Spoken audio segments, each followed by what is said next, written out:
let me ask you something. Now that you've had a couple of screenings of Patients' Rights, I have another one coming up in 2 weeks. Yeah. And don't forget those tickets, by the way. Oh, right. And what do you? We've shown it to a number of audiences, and the last one was a bunch of people who who really resonated with it. That was really my audience. I didn't necessarily make it for That's not true. I did want it to resonate with a larger audience of people who I wanted people who didn't have mental illness but were curious about mental illness. It's kind of a tutorial in song and in dark humor about mental illness, but it's really made for people who've been there on the wards and had the evil doctors and had the strange experiences with the roommates and had the overall experience of the mental health milieu that I try to capture in all the songs and the videos of the film. And they got it. They really laughed out loud at the key moments, and so it was really validating. People wanted to take pictures with me. Can you imagine? Well, I hope you charge appropriately. I just thought that was so funny. But, I mean, so interestingly, people loved it. Yeah. They got it. They got it, yeah. Well, is that what you wanted them to get? Sure, if nothing else. But and to also get the DVD at the merch table on the way out, which they did in droves. And you sold out. I sold out, and then like a couple of days afterwards, I was getting hits on my phone. Boop, boop, boop. You know, a little thing that indicates that you're getting an email. I sold like 3 or 4 of them days later. People just going up for twice as much. Now, the thing I had always tried to explore and express about the film was that this was a musical, quasi-autobiographical documentary. Yeah. It was about my life. I did touch on the most important parts of how I ended up in the system. That's what it was. I don't know. I don't know if I glossed over it, but I just kind of, in telling as much of the story as I felt it warranted in the course of the conversation that you and I were having, I kind of explained why I was in the system and then some of the things I experienced while in the system, while also casting light here and there on the roommate situation, which is terrible, and elements of the mental health system that need help, need work. Or that are tacit and understood amongst the community, like the SSI situation and the so-called SSI and the evil MD, which people have dealt with. And some people feel like every time they've gone in there, they've had to deal with at least one person who's a doctor who was just evil. And then there's also the dance-along, sing-along Velcro sneakers, you know, like a sense of unity to kind of like soften the blow of the evil MD. And then I also talk about the cannibals or the people who've dismembered people, of which there are a lot of them, of which most people think is a part and parcel to mental illness in the general community. They think they think we're all axe murderers if you're schizophrenic. You know, and that's why that one woman in the balcony kind of said she didn't dig how all I saw was domestic violence and killing. I tried to explain to her that it's a part of the overall society we're living in, and we're just a segment of the society, and it happens in our community, it happens in the overall community. It's a part of life, and I was just shedding light on it from the standpoint of the mentally ill. I don't know if she got that. I think she just wanted to hear herself talk, but she deserved her 5 minutes, so she got it. But I just tried to. And those are the key elements I want to. There's a lot of other elements that you could shed light on regarding the mental health community, but a lot of people do think we're axe murderers, and I was surrounded by axe murderers at one time in my life, and considered by them to be worse than them, and considered by others as those are the murderers. I was on the murderer's block, and. So that was just something that was close.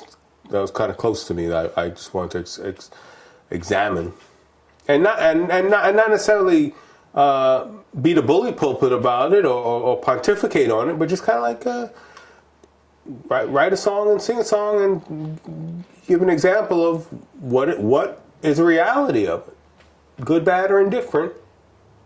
People have cut heads off and put them in buckets and walk around the city with them. So I just wanted to kind of... We know them. Well, let's not get into that. But I just wanted to, chronicle that and just open up a dialogue about it. What do we do about these people?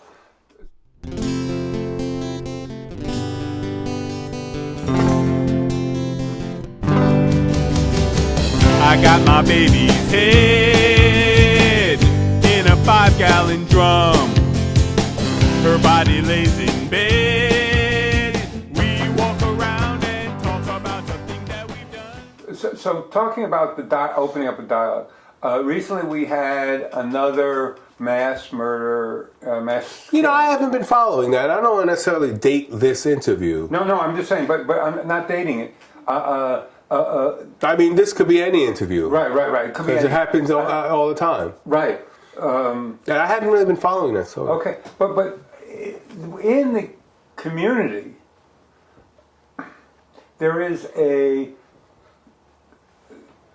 awareness that every time something like this happens, it's always somebody from the community. It's always somebody with mental illness. Because how can anybody do something and have be in their right mind? Right. And so how can anybody sane?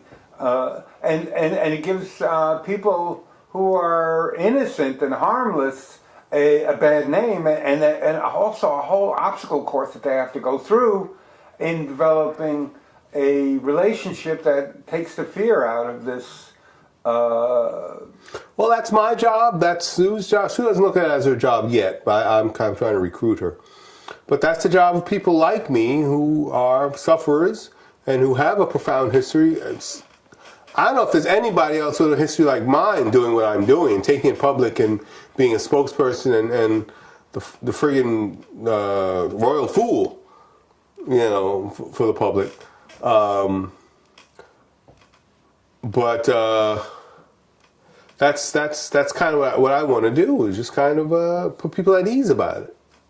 Not just to say, yeah, I'm mentally ill and I don't think that's right, but to say, yeah, I'm mentally ill and I killed somebody. And I still don't think that's right because, I may come from that sphere, but it's deeper than that. And let's talk about why it's deeper than that. It's deeper than that because I couldn't get help. I tried to get help and couldn't get help from my own family and didn't at the time know how to get help. However, now I realize that with respite centers and the peer recovery movement and so forth, that it's not about being fearful of going into like I was telling you, going into an institution and being doped up, perhaps for the rest of your life.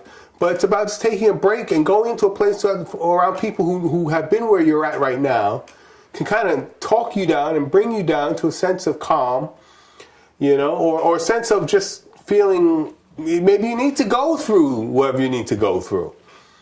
Like as if it's a rite of passage, as opposed to saying this guy's going crazy, let's subdue it. Maybe it's a question of just getting it out. Maybe the person's going crazy needs to go crazy because he's surrounded by craziness. So let him feel it and go through it and then just kind of go, whew, man. I think that's a very major part of it too. Instead of like looking at the symptoms and say, uh-oh, medication, or uh-oh, therapy, or uh-oh, whatever. It's like, okay, he's going through something. And just put him in a safe space and let him go through it. Just let him know that he's loved. Let him talk about it. Let him kind of feel it. Let him feel himself. Because we're so desensitized and anesthetized in this society. We're so, afraid to feel anything. That, of course, if you're going to crack under pressure, which most of us are doing nowadays, as obvious by what's going on in the news, it should be respected and understood. That person's cracking under pressure. Thank God it's not me. It could be me at any time. That's really what it is. It could be me at any time. But that person's cracking. Sorry, let's give him a little break. Let's kind of ease him into a sense of security, and hope he can recover somehow, either through medication, through therapy, or just through going through it and just decompressing, I don't seem to benefit from this kind of fame. My picture perfect life is slipping from the frame. It's serious to me, but to you it's just a game. I know there's nothing wrong with me. I know I'm not insane, but then I'm paranoid. You mentioned earlier in a conversation we had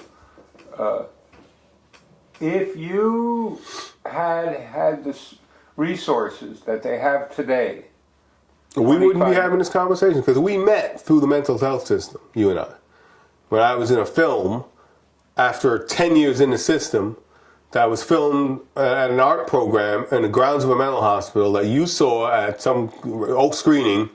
And we met at the opening briefly. I saw you kind of gadflying around. And then you came back maybe a couple of weeks or a year, or maybe a couple of months later, and then you started filming and we built up a friendship and a relationship. But we would not be having this conversation. I don't know if I didn't be in this apartment. I don't know where I'd be. I might be dead. Who knows where or what I would be doing had there been respite centers, had there been peer recovery movements, had there been what they have today some 25 years ago.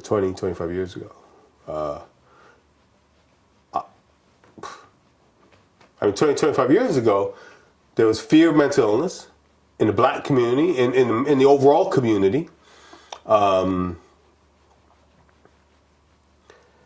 I couldn't get help. I went to my sister, who said, get your shit together.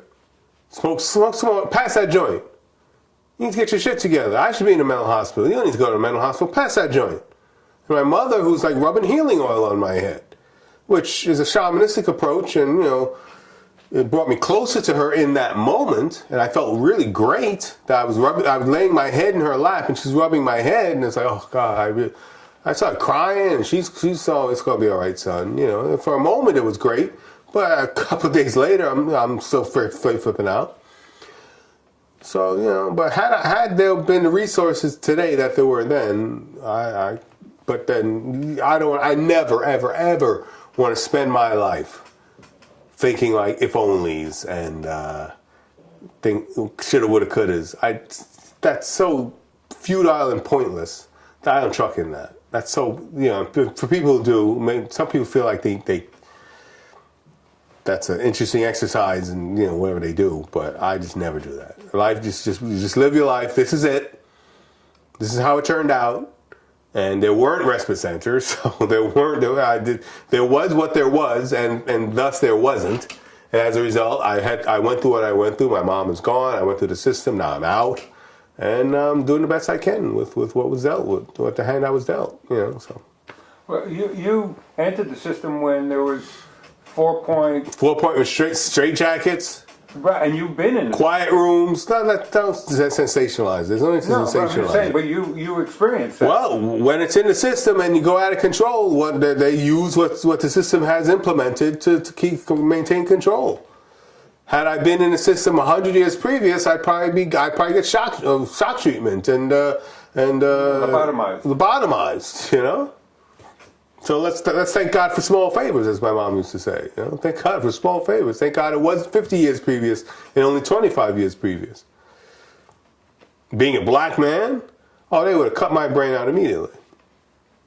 Behind killing his mother? Anyways, but yeah,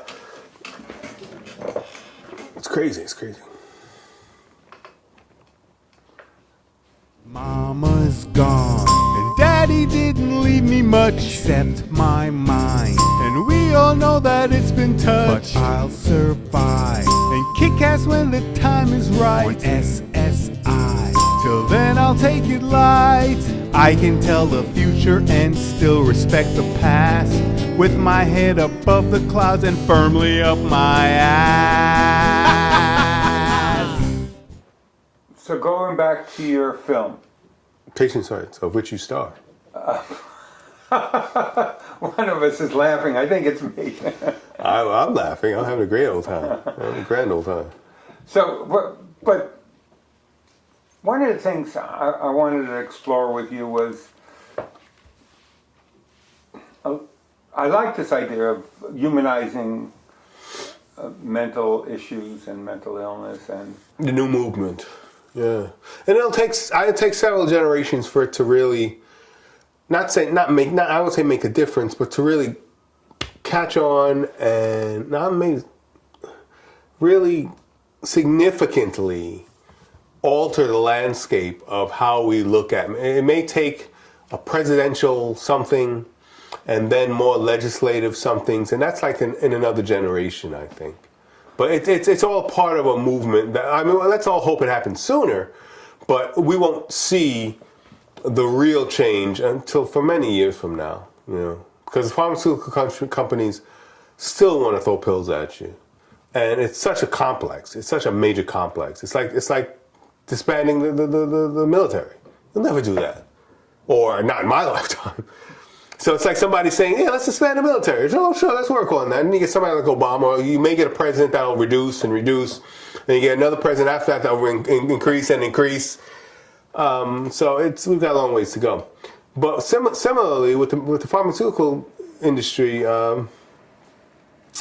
it's a major industry. And people are getting sicker and sicker as the time goes by, and people want quick fixes. And the pharmaceuticals do provide quick fixes. I can attest to that.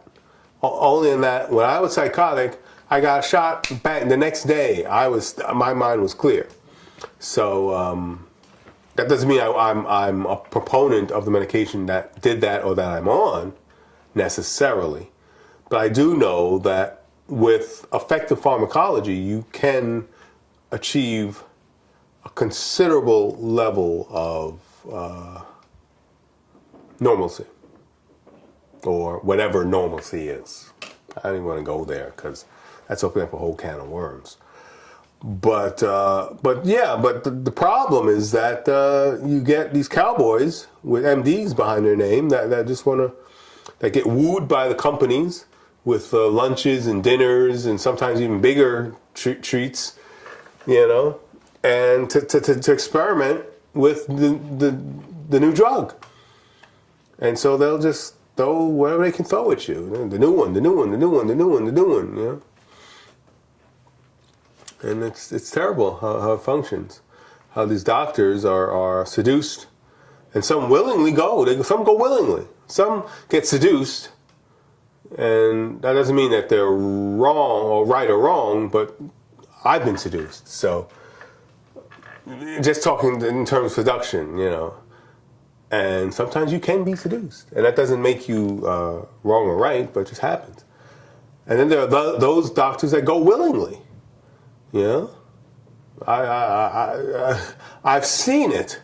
Now, this is going back some 10, 15 years. But it became so commonplace to see the drug companies come into the hospitals with their suitcase filled with pills and tchotchkes to advertise the new drug that after they make their meeting with the doctor will say, anything new come out? Anything new I have to keep my eye out for? I'd listen to this and go, oh my God. And this has happened to be a doctor that bought into the fact that psychiatry is it. It's all about the pill. It's all about effective treatment in my mind and prescribing the right thing for you, the patient, to get you better and get you on your way. And I believe in it. And I'm going to ask the drug companies if there's anything new to give you or them. And that's how they think. And I couldn't believe it, but I heard it. Is there anything new coming out that I should keep my eye out for? Anything new? And they say, well, as a matter of fact, in another 6 months, we're doing trials now for something. And I was like, it was like talking about a new car or something, or a new soda. But it was a new pill that they were going to shove down our throats that would, do whatever it does. So, anyway.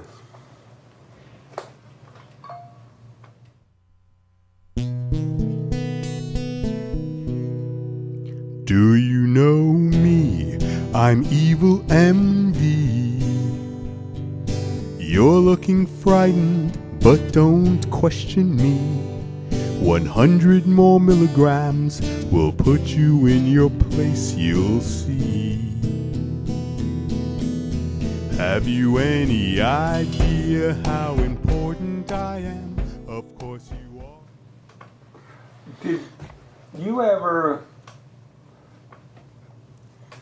feel that there was times or people that you met who didn't belong on the wards? I knew after 10 years, after I was medicated on the shot in 1997, and it took a full year for me to kind of really get my act together psychiatrically, psychiatrically, as if that's a real thing. But after a year or so, then I thought I didn't belong on the wards. I really felt like I didn't belong there.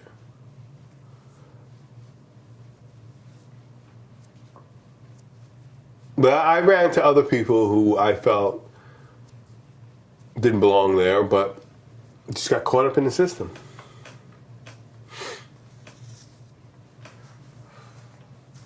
What about those people? And I also ran across a lot of people who I felt really should be there, and some I ran into some other people who I kind of hoped would never get out because I thought they were very sick, dangerous people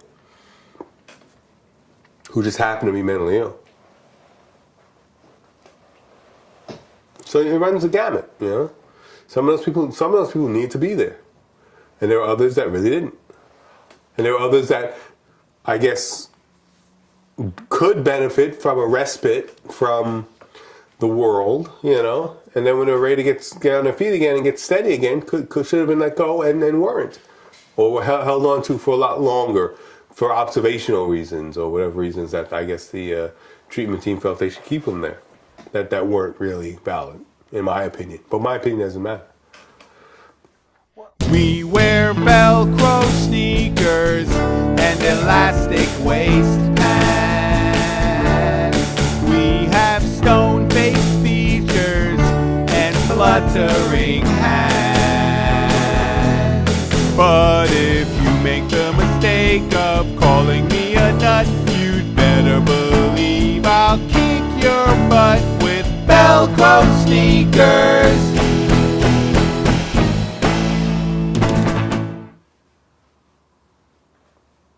So would you say that a lot of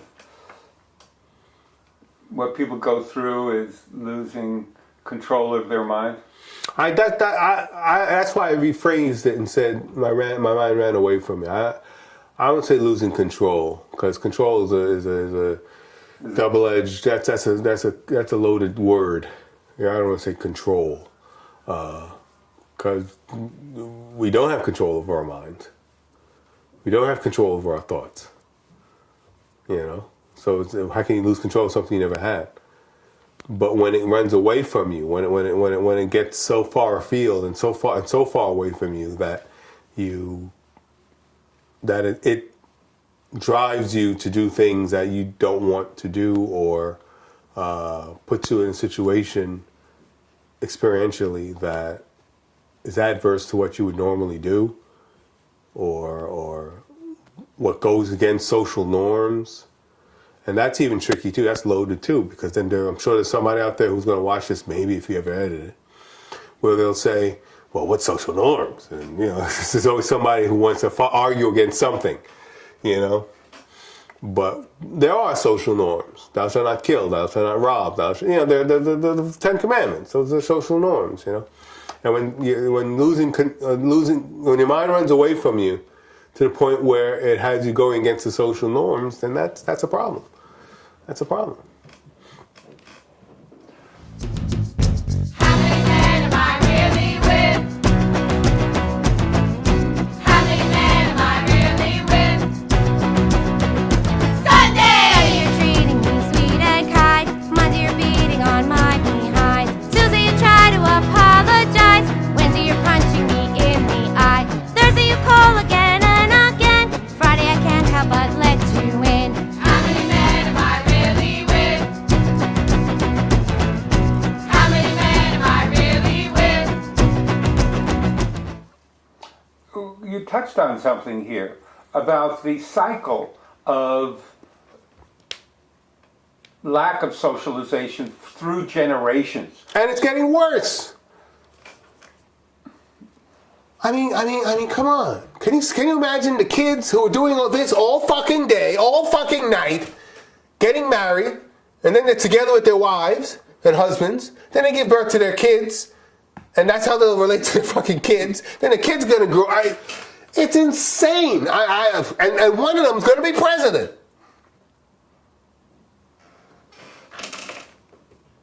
I hope I'm dead, but I know I won't be. But I'll probably die after they press the button, because they used to pressing buttons. So they can't wait to press the button. You know, so it's just crazy what we have ahead of us, unless we reboot. I'm going to write that book. I've got this idea. I'm going to give it away. But I've got this idea for a novel, a graphic novel, or some kind of story called Reboot, where the only way we'll save ourselves, is to take it back to square, take it back to formula. Just roll it back. That's the only way we'll save ourselves. Because where we're headed is so totally fucked up that someone, might be me, who has access and agency to the plug that unplugs it all, is going to do the wise thing. And it's going to be uncomfortable, because I got one too. So, I mean, it's going to be uncomfortable for all of us. But someone with some sense and some dignity and some sense of foresight is going to have access to that plug, and he's going to unplug it, or she's going to unplug it. And we'll reboot. And hopefully we'll see where we've come, where we were going, how far we've come, and what we need to do to kind of redress it or start again better. I think it's so far gone now that unless we reboot, there's no way we can redress it, you know. And it may take a thermonuclear war. I don't know. That could be the reboot. That could be the plug that somebody's going to pull. That could be the plug that President Trump pulls unknowingly. That sets us all back to formula. You know? I don't understand formula. Before, where it's just an idea before it's implemented and becomes the actual thing. Oh. Which is like the book, the Bible, or wherever we started from.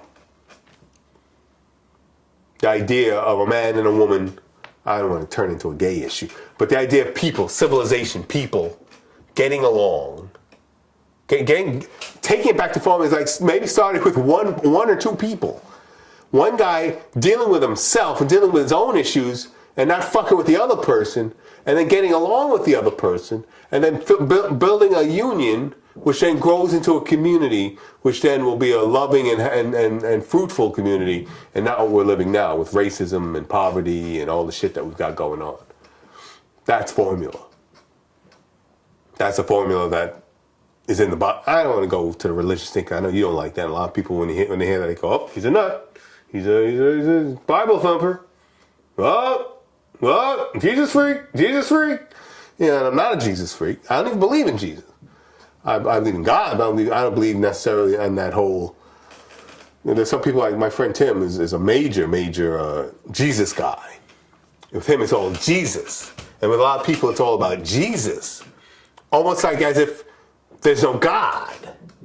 You know, and for those of us who believe more so in the overall Creator, it's like, wait a second. I mean, that's like, you know, that doesn't seem right. But that's just my own personal outlook on that. But anyways,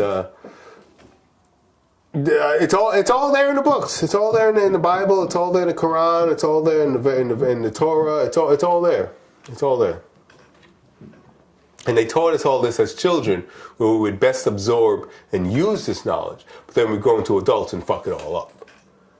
You know. But if we could just go back to formula and just kind of learn to live like how we were supposed to live, we'd have a better world. But we would just grow older and forget.